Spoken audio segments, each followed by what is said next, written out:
السلام علیکم میرے پیارے پیارے ریڈرز، امید کرتی ہوں آپ سب خیریت سے ہوں گے۔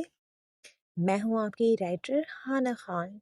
جو ریڈرز میرے چینل پہ نیو ہیں انہیں فکشنل ناولز بائی ہانا خان کی جانب سے خوش آمدید۔ چینل کو سبسکرائب کر دیں، ایپیسوڈ کو لائک کر دیں اور کامنٹ باکس میں اپنی قیمتی رائے کا اظہار لازمی کریں۔ تو جی چلتے ہیں آج کے ایپیسوڈ کی جانب۔ طلسم محبت از قلم ہانا خان، قسط نمبر 41۔ اس ناول کے تمام جملہ حقوق اس ناول کے مصنفہ ہانا خان کے پاس محفوظ ہیں، لہٰذا اس ناول کو کسی بھی پلیٹ فارم پر پوسٹ یا اپلوڈ کرنے سے گریز کریں۔ کل جمعہ تھا تو زاویان اور کیان کے ولیمے کے ساتھ ساتھ آئلین اور ابتسام کے نکاح کی تیاریاں بھی زور و شور سے خان حویلی میں چل رہی تھیں۔ البتہ یزدان کا رویہ آئلین سے اب تک کچھ کھچا کھچا سا ہی تھا۔ باقی سب بھی اداس اور گلٹی ہونے کے باوجود ہر کام میں اپنا حصہ ڈال ہی رہے تھے، جبکہ زریام کی سوچوں پر آج کل عفاف نامی بلا شدومت سے سوار تھی اور وہ خود کو خود ہی آزمانے میں مصروف ہونے کے ساتھ ساتھ حویلی کا بڑا بیٹا ہونے کا فرض دل و جان سے نبھا رہا تھا۔ خان حویلی میں ہوتی ہر ایکٹیویٹی پر اس کی نظر تھی، یہاں تک کہ وہ اپنے بڑے بابا کی ہی طرح اپنے ہر بہن بھائی پر شیر جیسی نظر رکھ رہا تھا۔ البتہ یزدان اب تک اس سے کچھ خفا ہی تھا، وجہ عفاف تھی۔ یزدان نے خود ابتسام سے کہہ کر بسام ملک کو بھی دعوت نامہ بھجوایا تھا۔ کل کے فنکشن کے لیے سب تیاریاں تقریباً مکمل ہی تھیں، سوائے آئلین کی نکاح کے جوڑے کے جو ابتسام نے اپنی پسند سے لینا تھا۔ یہی وجہ تھی کہ وہ شہروز اور گل مہر کے ساتھ دائس کے ہمراہ صبح سویرے ہی اسلام آباد میں موجود سینٹرس مال جانے کے لیے روانہ ہوا تھا۔ وفا اور عنایا کے جوڑے پہلے سے ہی ان کے پاس موجود تھے، لہذا صرف ضروری شاپنگ کرنی تھی۔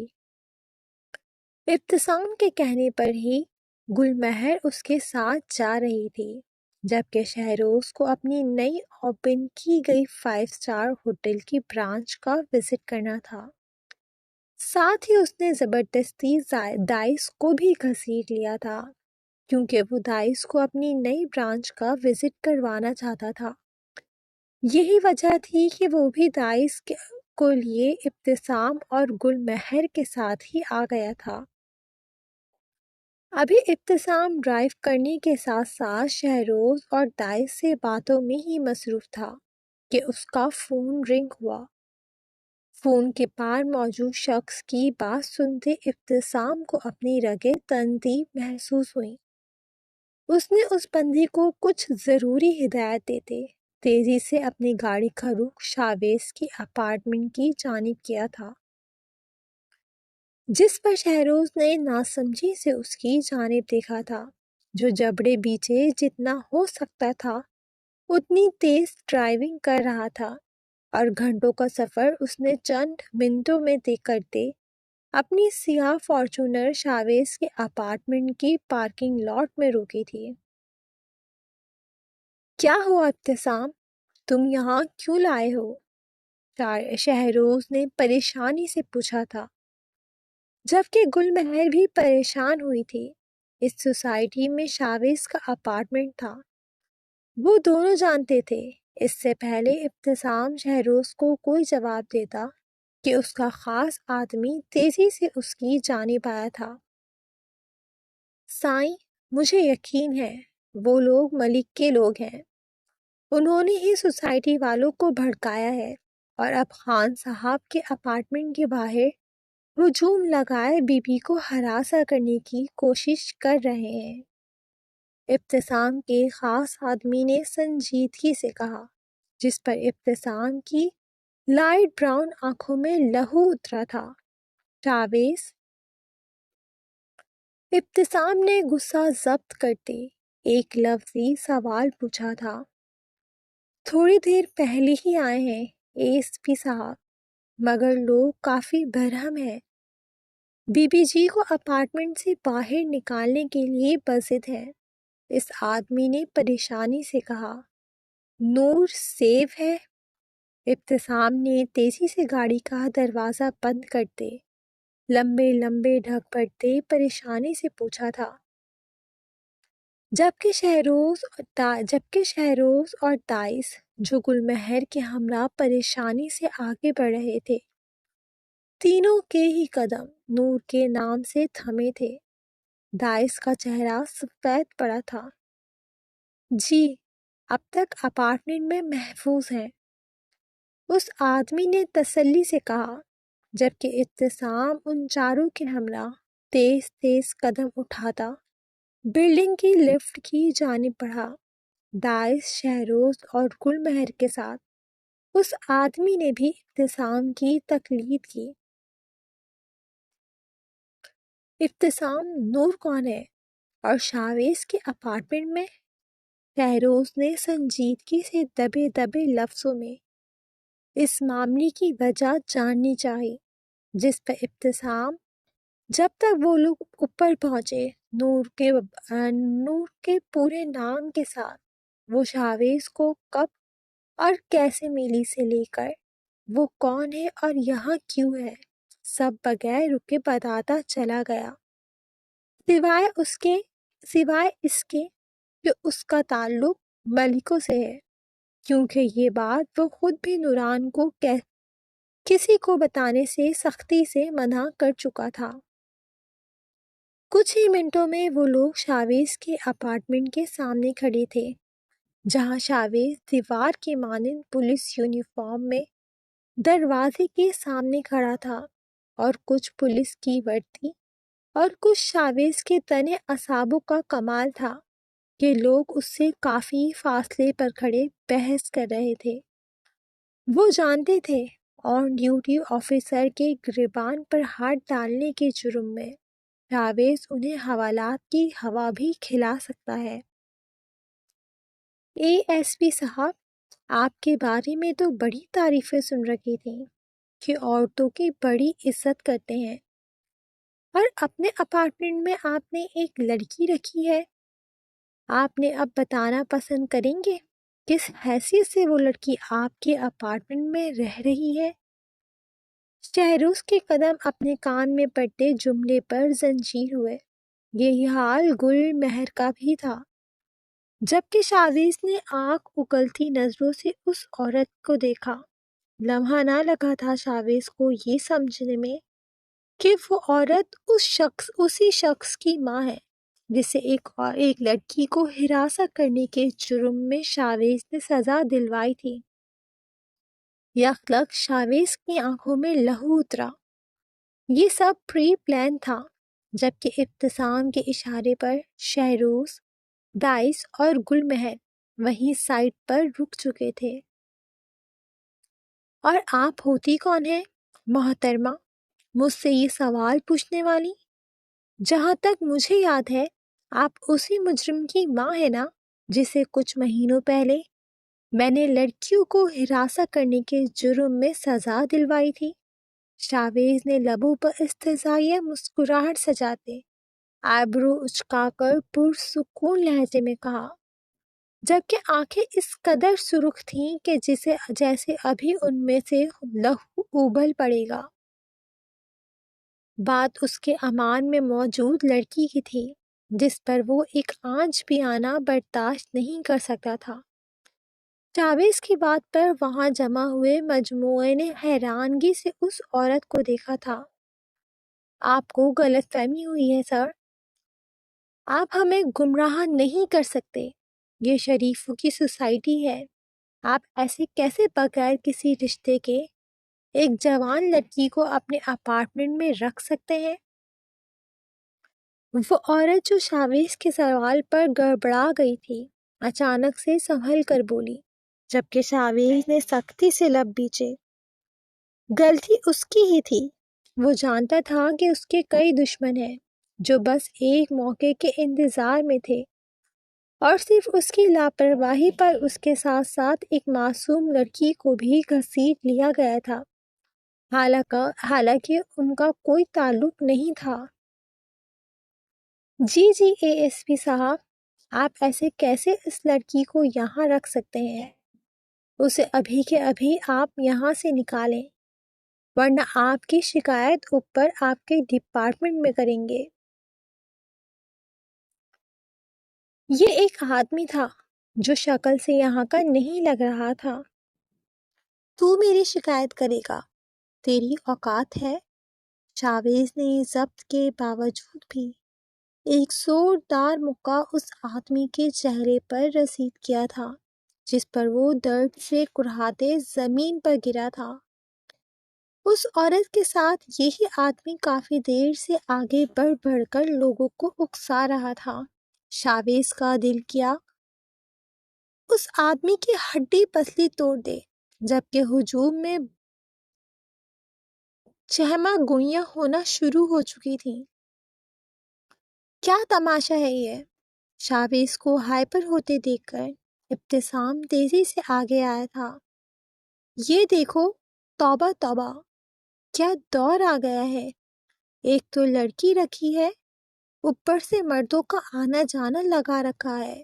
وہیں کھڑے آدمی نے اپنے ساتھی کی درگت پر شاطرانہ طریقے سے مزید ہجوم میں کھڑے لوگوں کو بھڑکانے کی کوشش کی۔ اے، بکواس بند کر، جان لے لوں گا تیری! چاویز بھوکے شیر کی مانند اس آدمی پر پل پڑا تھا، جبکہ ابتسام نے تیزی سے آگے بڑھ کر اس آدمی کو چاویز کی شیر جیسی گرفت سے آزاد کروایا تھا۔ وہ تو لمحوں میں ہی اس آدمی کا حلیہ بگاڑ چکا تھا۔ باقی سب چاویز سے ڈر کر کئی قدم پیچھے ہٹے تھے۔ ایک تو چوری، اوپر سے سینہ جوری، ہائے ہائے، کیا دور آ گیا ہے! ایک عورت کی آواز مجموع میں سے گونجی تھی، جس پر گل مہر نے لب ابتسام اوپر آتے آتے مختصراً ہر بات ان دنوں کے گوش گزار کر چکا تھا جس پر گل مہر کو اس بچی پر رحم سایہ تھا، جبکہ نور نام سے خان حویلی کے مکینوں کی انسیت ہی الگ قسم کی تھی۔ داعش کو بھی اپنے خون میں شرارے سے دوڑتے محسوس ہوئے تھے۔ گل مہر تیزی سے ہجوم کو چیرتی ہوئی چاویز کی جانب بڑھی تھی اور اس عورت کی آنکھوں میں آنکھیں گاڑے شیرنی کی طرح گررائی تھی، جبکہ اپارٹمنٹ کے اندر نوران خوف زدہ سی گھٹنوں کے گرد دونوں ہاتھ باندھے خوف سے بری طرح لرز رہی تھی۔ کچھ دیر پہلے اس نے ہی لرزتے کانپتے چاویز کو کال کی تھی۔ یہ بھی اتفاق ہی تھا کہ وہ آج اسلام آباد میں ہی موجود تھا، اس لیے کچھ منٹوں میں ہی وہ اپارٹمنٹ کے باہر کھڑا تھا۔ کب سے نوران کانوں پر ہاتھ رکھے خود پر لگائے گئے الزامات سن کر پھوٹ پھوٹ کر رو رہی تھی۔ کیسے لوگ تھے، بغیر سچ جانے کسی پر بھی بہتان کیسے لگا سکتے تھے؟ حالانکہ قرآن میں صاف لکھا ہے کہ جب تک 4 گواہ موجود نہ ہو تب تک کسی عورت کے کردار پر الزام نہیں لگاتے، اور وہ لوگ تو بغیر کسی ثبوت کے نوران کو بدنام کرنے پر تلے تھے۔ جبکہ گل مہر نے اس عورت کی آنکھوں میں آنکھیں گاڑے ایک لفظ دبے دبے انداز میں گرراتے ہوئے کہا، اپنی آنکھوں سے دیکھا ہے تم نے میرے بیٹے کو اس اپارٹمنٹ میں آتے اور جاتے ہوئے؟ اور کتنی بار دیکھا ہے؟ بولو۔ گل مہر کی شیرنی کی طرح گرانے پر وہ عورت بری طرح ہڑبڑائی تھی۔ حقیقت تو یہ تھی کہ وہ سب صرف ایک عورت کے کہنے پر یہاں جمع ہوئے تھے۔ آنکھوں سے تو انہوں نے کبھی نوران کو ہی نہیں دیکھا تھا، تو چاویز کے آنے جانے کے بارے میں کیسے بتا دے؟ جبکہ شہروز فخریہ انداز میں مسکرا دیا۔ اس ہجوم کے لیے اس کی شیرنی ہی کافی تھی، جبکہ ابتسام سمیت شاویز نے بھی فخر سے گل مہر کو دیکھا تھا، جس نے عام ماؤں کی طرح اپنے بیٹے کو بچانے کے لیے سارا الزام نوران پر نہیں ڈالا تھا اور نہ ہی اپنے بیٹے کا گربان پکڑا تھا، بلکہ ان کی ڈھال بن کر لوگوں کے سامنے ڈٹ گئی تھی۔ بولو، خود دیکھا ہے تم نے یا آپ سب میں سے کسی نے؟ بولو، ایک بندہ بھی گواہ ہے۔ گل مہر نے ہجوم لگائے کھڑے لوگوں پر تنقیدی نگاہ ڈالتے دوبارہ پوچھا، مگر اس بار آواز اور زیادہ سرد تھی، جبکہ وہاں کھڑے لوگوں کو تو جیسے سانپ سونگھ گیا تھا۔ کوئی آگے نہ بڑھتا تو تب نہ جب کسی نے خود دیکھا ہو۔ تم سب شاید یہ بھول گئے ہو کہ میرا رب قرآن میں کیا کہتا ہے۔ سورہ نور آیت نمبر 4 میں میرا رب صاف کہتا ہے کہ جو لوگ پاک دامن عورتوں پر تہمت لگاتے ہیں اور اس الزام کو ثابت کرنے کے لیے 4 گواہ پیش نہیں کرتے، وہ خود جھوٹے اور گناہ گار ہیں اور ان کی بات قابل قبول نہیں ہے۔ وہ ذرا رکی اور پھر مزید گویا ہوئی، اور اسی سورہ نور کی آیت نمبر 23 میں میرا رب یہ بھی فرماتا ہے کہ جو لوگ پاک دامن، بے خبر اور ایمان والی عورتوں پر بہتان لگاتے ہیں، ان پر دنیا میں بھی لعنت ہے اور آخرت میں بھی۔ گل مہر کی آواز ٹھوس اور پختہ تھی، آنکھوں کی چمک دیدنی تھی، جبکہ وہاں کھڑے لوگوں نے ایک دوسرے سے نظریں چرائیں۔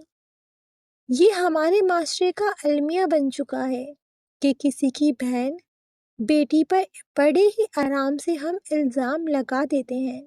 اگر لڑکی کسی کو یونیورسٹی میں پڑھ رہی ہے تو اس کی نیت پر انگلی اٹھائی جاتی ہے، کہا جاتا ہے کہ آپ نے اپنی بیٹی کو زیادہ ہی آزادی دے دی ہے، اتنی آزادی ٹھیک نہیں ہے، وغیرہ وغیرہ۔ اگر وہ کہیں کام کر رہی ہے تو یہ اتنی دیر سے کیوں آتی ہے، کہاں جاتی ہے، کیسے آتی ہے؟ کتنی آسانی سے ہم ایک عورت پر الزام لگا دیتے ہیں بغیر پیچھے کا سچ جانے۔ ایک عورت کا باہر نکلنا، پڑھنا یا محنت سے روزی کمانا اس معاشرے میں جرم بن چکا ہے۔ اس لڑکی کو اس قدر ذہنی ٹارچر کیا جاتا ہے کہ وہ خود ہی ہمت ہار دیتی ہے۔ حالانکہ جن عورتوں کے دل میں چور ہوتا ہے وہ تو گھر میں رہ کر بھی سب کچھ کر سکتی ہیں، جس کی نیت میں فطور ہو انہیں باہر نکلنے کی ضرورت ہی نہیں ہوتی۔ پھر بات وہی ہوئی نا، عمل کا دار و مدار نیت پر ہے، مگر ہمارا معاشرہ ان عورتوں کو چھوڑ کر جن کی نیتوں میں فطور ہوتا ہے ان کے پیچھے پڑ جاتے ہیں۔ جو لڑکیاں اپنی زندگی میں کچھ بننا چاہتی ہیں، اپنے ماں باپ کا سر فخر سے اونچا کرنا چاہتی ہیں، یہ معاشرہ اور معاشرے سے جڑے لوگ بڑی آسانی سے ان کے نام کے ساتھ من گڑھت شک اور تہمتیں جوڑ دیتے ہیں، حالانکہ جس دین کے نام پر ہم خود کو حق پر سمجھتے ہیں وہ دین تو بغیر ثبوت الزام لگانے کی اجازت ہی نہیں دیتا، مگر ہم نے قرآن کو الماریوں میں بند کر کے اپنی زبانوں کو جج بنا لیا ہے۔ یہی وجہ ہے کہ آج ایک عورت کو مجموعے کے بیچ کھڑا کرنا سب سے آسان کام بن چکا ہے، اور مزے کی بات یہ ہے کہ اسی عورت پر تہمت لگانے میں سب سے آگے بھی ایک عورت ہی ہوتی ہے۔ یہ میں نہیں کہہ رہی، یہ قرآن میں میرے رب نے کہا ہے، تو اب فیصلہ تم خود کر لو، یہاں الزام کس پر بنتا ہے اور مجرم کون ہے؟ گل مہر نے بات مکمل کرتے استحضائی نظروں سے سب کے جھکے سر دیکھے، جبکہ ہجوم کے پیچھے ہی کھڑے ایک بزرگ شخص مسکرا دیے اور آگے بڑھ کر گل مہر کے قریب آتے اس کے سر پر ہاتھ رکھا۔ بچے، یہ بے زمین لوگ ہیں، ان کے دلوں میں خوف خدا کا ختم ہو چکا ہے، ان کے دلوں پر میرے رب نے مہریں لگا دی ہیں۔ یہ جو بڑے مہذب بنے کھڑے ہیں نا، نہ جانے ان کے خود کے دامن کتنے داغدار ہیں، ہمیں کیا پتا، بس میرے رب نے ان کا پردہ رکھ لیا ہے، تب ہی یہ لوگ اکڑ رہے ہیں۔ ان بزرگ نے افسوس سے کہا، تو پھر وہ لڑکی کون ہے جو اندر ہے؟ چلو ہم نے مان لیا کہ یہ عورت جھوٹی ہے اور ہم سب غلط، مگر آپ کے بیٹے کے اپارٹمنٹ میں لڑکی کا ہونا بھی کچھ ٹھیک نہیں ہے۔ ایک آدمی نے کچھ شرمندہ سے انداز میں جواز دیا، جس پر گل مہر نے افسوس سے اس کی جانب دیکھا۔ اس بچی کے تایا چاچا اس کی جان کے دشمن بنے ہوئے ہیں جائیداد کے لیے۔ میرے بیٹے نے اسے چھت دی ہے، جائیں CCTV کیمرے میں چیک کر لیں، ورنہ ان گارڈ سے پوچھ لیں۔ اگر جو میرا بیٹا تنہائی میں اس اپارٹمنٹ میں کبھی آیا ہے تو اس کے لیے وہی سزا ہوگی جو میرے رب نے قرآن میں لکھی ہے۔ گل مہر کے پرعزم لہجے میں کہے گئے لفظوں پر گارڈ اور وہ ملازمہ جو ہر وقت نورین کے ساتھ ہوتی تھی، دونوں آگے آئے۔ بی بی جی ٹھیک کہہ رہی ہیں، ASP صاحب صرف 2 دفعہ آئے ہیں۔ ایک بار جب اندر موجود بی بی کو زخمی حالت میں لائے تھے، تب بھی صاحب کے دوست اور ان کی بیوی ان کے ساتھ تھیں، اور دوسری بار جب آئے تو یہ ملازمہ اندر بی بی کے ساتھ تھی، اور صاحب اکیلے نہیں تھے، ان کے ساتھ ابتسام سائیں بھی تھے۔ چوکیدار نے سنجیدگی سے 2 ٹوک لہجے میں کہا، نوران اکثر ملازمہ کے ہمراہ کبھی چائے تو کبھی کھانا چوکیدار کو پہنچایا کرتی تھی۔ اس چوکیدار کی ذمہ داری بلڈنگ میں رہنے والوں کی حفاظت کرنا تھا، جبکہ چوکیدار کے چپ ہوتے ہی ملازمہ تو پھٹ ہی پڑی تھی۔ میں کب سے کہہ رہی ہوں ان بے زمین لوگوں کو بی بی جی معصوم ہے، وہ ان کی چیخو پکار سے ڈر جائیں گی۔ میں 24 گھنٹے ان کے ساتھ رہتی ہوں، مگر اس فسادی عورت نے میری ایک نہیں چلنے دی۔ وہ تو صاحب جی صحیح وقت پر آ گئے، ورنہ یہ لوگ نہ جانے بی بی جی کے ساتھ کیا کرتے۔ ملازمہ نے نفرت سے اس ہجوم کو دیکھتے تلخی سے کہا، جس پر سب نے ہی ندامت سے سر جھکائے معذرت کی۔ مگر بیٹا، پھر بھی ایک جوان لڑکی کا یوں تنہا اس اپارٹمنٹ میں رہنا غیر مناسب ہے۔ کل کو کوئی اونچ نیچ ہو گئی تو کون ذمہ دار ہوگا؟ ایک عمر رسیدہ عورت نے آگے بڑھ کر تحمل سے کہا، جس پر گل مہر نے اپنے لب بھیجتے سوالیہ نظروں سے شہروز کی جانب دیکھا، جیسے جاننا چاہ رہی ہو کہ اب کیا، جبکہ شہروز نے بھی پرسوچ نظروں سے غیر مرئی نقطے کو گھورا۔ بات تو ٹھیک تھی اس عورت کی۔ بچے، اگر تمہیں مناسب لگے تو یا تو اس بچی کو کسی دارالامان میں بھیج دو، یا پھر کسی نیک آدمی سے نکاح کروا کے اس کی امان میں دے دو۔ کم از کم بچی کی عزت تو محفوظ رہے گی، ورنہ کب کس کی نیت میں فتور آ جائے کسے پتا۔ اسی عمر رسیدہ عورت نے اب کے کچھ سوچتے ہوئے سنجیدگی سے مشورہ دیا، جس پر جہاں شاویز کا چہرہ غصے کی شدت سے سرخ ہوا، وہیں باقی سب کے چہرے پر بھی ناگواری سی پھیلی۔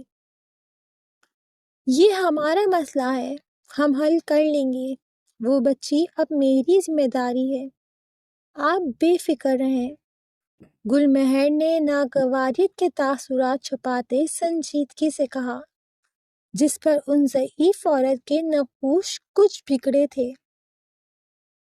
برا مت ماننا، مگر میری نظر میں ایک رشتہ ہے۔ لڑکے کی بیوی کا ابھی کچھ دنوں پہلے ہی انتقال ہوا ہے، 3 چھوٹے بچے ہیں۔ اگر تم کہو تو بچی کی بات چلاؤں، اسے بھی سر چھپانے کو ایک مضبوط چھت مل جائے گی اور سہارا بھی، جبکہ معصوم بچوں کو بھی ماں کی چھایا۔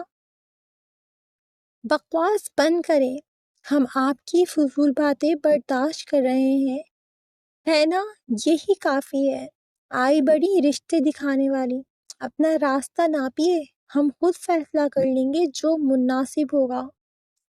ان بزرگ عورت کا شمار بھی انہی عورتوں میں ہوتا تھا جو کسی کی بھی بیٹی کو دیکھتے ہی طرح طرح کے آڑے ترچھے رشتے دکھانا شروع کر دیتی ہیں، جیسے وہ بیٹی نہیں، خدا نخواستہ کوئی بوجھ ہو جو ماں باپ کے سر پر مسلط کر دیا گیا ہو، جس سے جان چھڑانے کا واحد راستہ بس شادی ہو، اور پھر اس رشتے میں یہ بھی نہیں دیکھنے کی کوشش کی جاتی کہ آیا وہ رشتہ اس لڑکی کے جوڑ کا ہے بھی کہ نہیں، وہ لڑکا اس لڑکی کے قابل ہے بھی کہ نہیں، یا پھر لڑکی کی رضامندی اس میں شامل ہے بھی کہ نہیں۔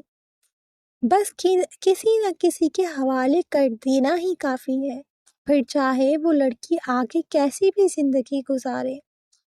عجیب معاشرے کے عجیب لوگ، جنہیں ہر کسی کے ذاتی معاملوں میں ناک گھسانے کی عادت ہوتی ہے، پھر چاہے کسی نے ان سے رائے مانگی ہو یا نہیں، مگر اس سے پہلے وہ عمر رسیدہ عورت بات مکمل کرتی کہ شاویز تو جیسے ان کی باتیں سنتے ہتے سے اکھڑتے، ایک دم سے شیر کی مانند دھاڑا تھا۔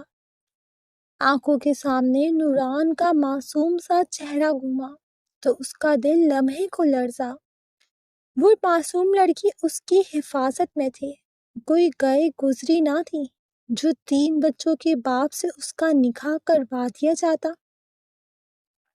دوسری جانب ابتسام، شہروز اور دائس، جن کے نقوش میں خود اس عورت کی بات پر ناگواری سی گھلی تھی، شاویز کے اس قدر شدید ری ایکشن پر انہوں نے حیرانگی سے شاویز کی جانب دیکھا، جبکہ ابتسام نے ترچھی نظروں سے پہلے شہروز اور پھر دائس کو دیکھا، جس پر وہ دونوں پرسکون سا مسکرا دیے۔ بھلائی کا تو دور ہی نہیں ہے، ہم نے تو اس بے سہارا بچی کے لیے بھلائی کرنی چاہی تھی، مگر دیکھو یہ لڑکا کیسے ہم پر گرا رہا ہے۔ آج کل کے بچوں کو تو بڑے چھوٹے کی تمیز ہی نہیں ہے۔ وہ بزرگ عورت تو کانوں کو ہاتھ لگاتے، نفی میں سر ہلاتے جیسے مزید تماشا لگانے کی تیاری میں تھی، جس پر گل مہر نے افسوس سے ان کی جانب دیکھتے اپنے لب بیچے۔ اس بزرگ شخص نے صحیح کہا تھا کہ اللہ نے ان لوگوں کے دلوں پر مہریں لگا دی ہیں، جبکہ ان بزرگ شخص کا بھی یہی حال تھا۔ وہ افسوس سے اس عمر رسیدہ عورت کو دیکھ رہے تھے۔ ہم نے نہیں کہا آپ سے بھلائی کرنے کو، اپنے مشورے اپنے پاس رکھیں، یا پھر اپنے گھر کی کسی بیٹی کا نکاح کروا دیں 3 بچوں کے بیوہ باپ سے۔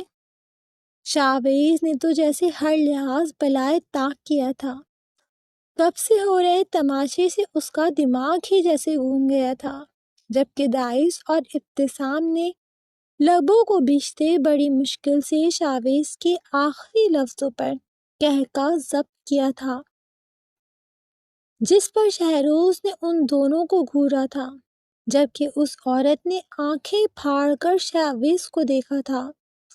ہائے، ہمارے گھر کی بیٹیاں لاوارث اور بے سہارا نہیں ہیں کہ ہم ان کو 3 بچوں کے باپ کے حوالے کر دیں۔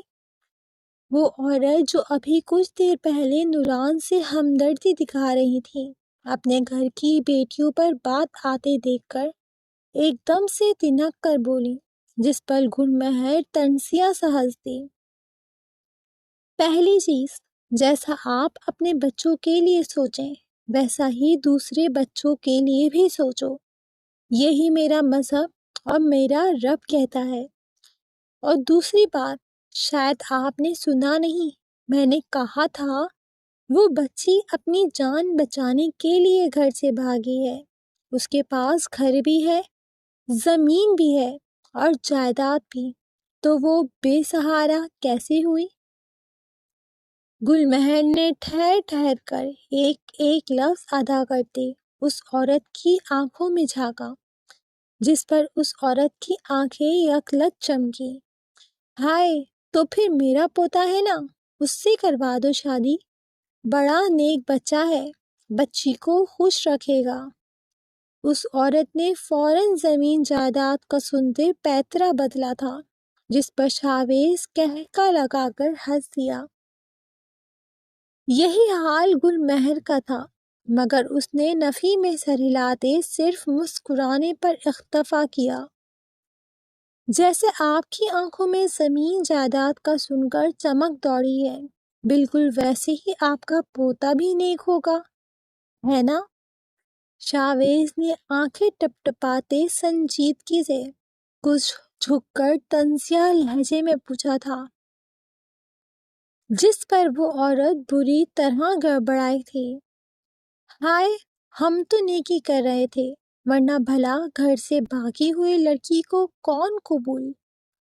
میرا بیٹا کرے گا، وہ میری بہو بنے گی، وہ بھی ابھی۔ ابتسام، نکاح خواہ کا انتظام کرو۔ وہ عمر رسیدہ عورت جو تنک کر مزید کچھ بولتے ایک بار پھر الزام تراشی پر اترنے لگی تھی۔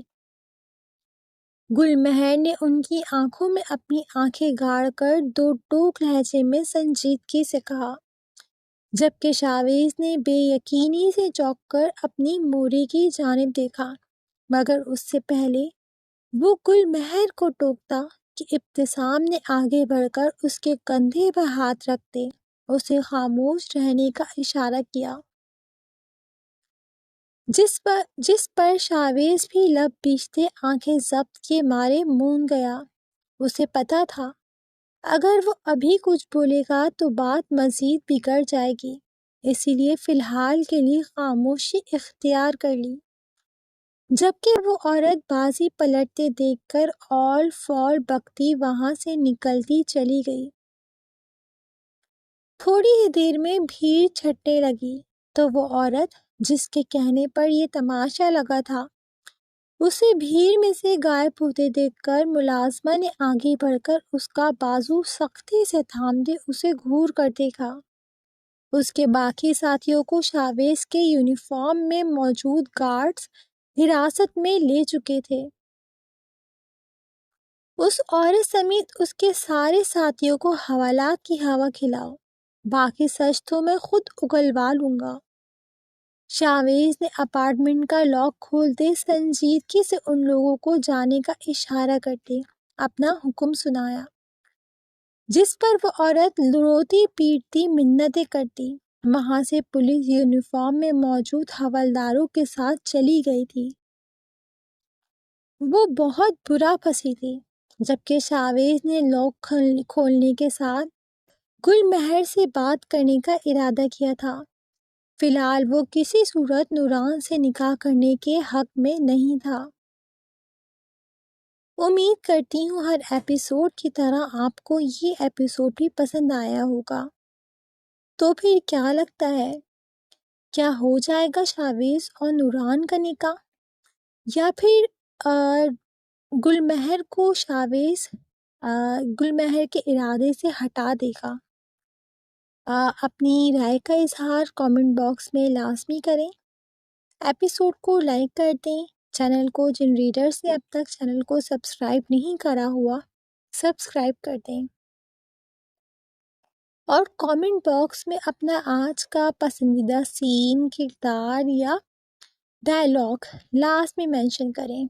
اب آپ سے ملاقات ہوگی اگلے ایپیسوڈ کے ساتھ، تب تک کے لیے خوش رہیں، آباد رہیں، ہنستے مسکراتے رہیں، اور اپنی رائٹر کو دعاؤں میں یاد رکھیں۔ اللہ حافظ۔